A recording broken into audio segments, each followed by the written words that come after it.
Hello student, Katiyar education में आपका स्वागत है। आज मैं मोहन राकेश द्वारा रचित आखिरी चट्टान यात्रा वृतांत पढ़ेंगे। सबसे पहले हम उसका सार जान लेते हैं। इसमें लेखक ने कन्याकुमारी में पहले सूर्योदय तथा सूर्यास्त का दर्शन कराने वाली भूमि कहा है।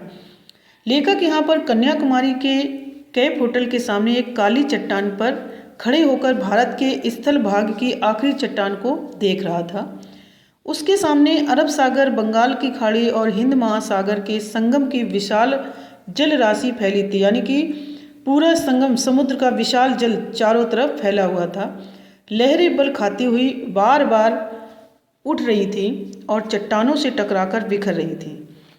जल राशि के सुंदर दृश्य में खोया लेखक स्वयं को विस्मित कर चुका था। उसको होश आया तो उसे पता चला कि उसकी चट्टान जल राशि से घिर चुकी थी। किसी प्रकार अन्य चट्टानों को वह फांदता हुआ वह किनारे पर पहुंचा। यानी कि लेखक उस दृश्य को देख करके इतना मग्न हो जाता है कि स्वयं उसको पता ही नहीं चलता है कि जो जिस चट्टान पर खड़ा है वहां पर चारों तरफ ही पानी पानी हो गया है। और वो देखता है कि लोग सूर्यास्त का दृश्य देखने जा रहे थे। कुछ मिशनरी व्यक्तियों के पीछे चलकर लेखक सैंड हिल नामक टीले पर पहुंचता है। उसके आगे अनेक टीले थे। उनको पार करता हुआ वह आखिरी टीले पर पहुंचा। उस टीले के सूर्यास्त का दृश्य स्पष्ट दिखाई देता था, यानी कि जो टीला था, पहाड़ था, वहां से सूर्य अस्त होने का पूरा दृश्य स्पष्ट दिखाई देता था। अस्त होते हुए सूर्य की सुनहरी किरणें पड़ने से रेत चमक रही थी। यानी कि जैसे जैसे सूर्य अस्त हो रहा था और उसकी जो सूर्य की किरणें उस सुनहरी रेत में पड़ रही थी, तो उसकी किरणें जो ऐसी लग रही थी मानो वो चमक रही हो। रेत, सूर्य का गोला पानी की सतह की ओर बढ़ रहा था। उसके नीचे आने के कारण पानी का रंग बदल रहा था। पहले वह सुनहरा हुआ, फिर लाल और फिर बैंगनी होता हुआ अंत में काला हो गया। यानी कि जैसे जैसे सूरज नीचे की तरफ जाता था उसकी किरणें के भी रंग बदलता जाता था, और उसकी रंग बदलने से जो वहाँ रेत थी, रेत का भी रंग बदलता हुआ दिखाई दे रहा था।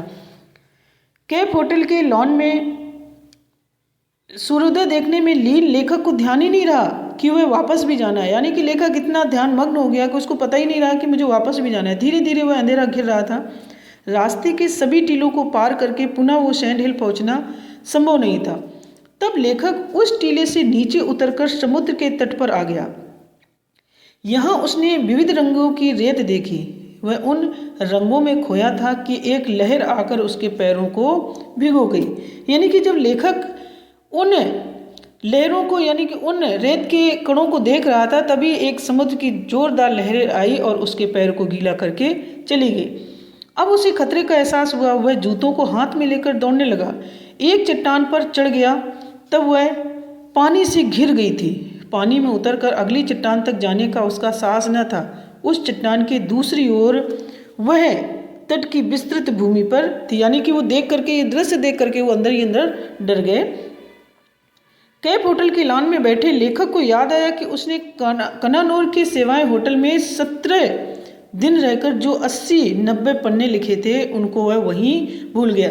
यानी कि कैप होटल में बैठे ही उसको याद आया, कि इसको लेखक को याद आया कि जो उसने कनानेर एक जगह थी जहाँ पर वो घूमने गया था, वहाँ पर उसने 17 दिन बिताए थे, और वहाँ का जो वर्णन था उसने अपने पेपर में, यानी पन्नों में पूरी उसमें लिख रखा था। और वही वो पेपर 90 पन्ने थे जिसमें उसने लिखा था, और वह पेपर वहीं पर वो भूल गया था। कन्याकुमारी का मनोरम दृश्य उसे बहुत पसंद आया। वह वहाँ रहना चाहता था, परंतु अब कनानौर लौटना भी जरूरी था। उसके मन में सवेरे जाने वाली बसों का टाइम टेबल प्रकट हो रहा था। अब उसको वापस से कनानौर जाना था, क्योंकि उसको 90 पेज के जो पन्ने थे उसको वापस भी लाना था, लेकिन कन्याकुमारी का दृश्य भी उसको देखना था। लेखक है जो चट्टान पर बैठा था, वह युवकों से बातें कर रहा था। एक युवक उसको बता रहा था कि अनेक शिक्षित युवक वहाँ बेकार बैठे थे। इस चट्टान से लेकर लेखक ने सूर्योदय का सुंदर दृश्य देखा। लौटते समय वह दूसरे मार्ग से आया। उसकी नाव लहरों में फंस गई। वह डूबते डूबते बचा। हार कर उसको पुराना मार्ग ही अपनाना पड़ा। लौटकर लेखक कन्याकुमारी के मंदिर तक भक्तों को देख रहा था। एक शाम और रुककर लेखक कन्नानौर लौटा। उसके अपने पन्ने मिल तो गए मगर चौकीदार ने उसको मोड़कर कॉपी बना ली थी और उन पर दूसरी ओर खाली स्थान पर हिसाब लिख लिया था। लेखक के पन्ने लौटाकर वह उसी तरह निराश हुआ जिस तरह कन्याकुमारी में अपने सूटकेस में अपने लिखे पन्ने न पाकर लेखक निराश हुआ था।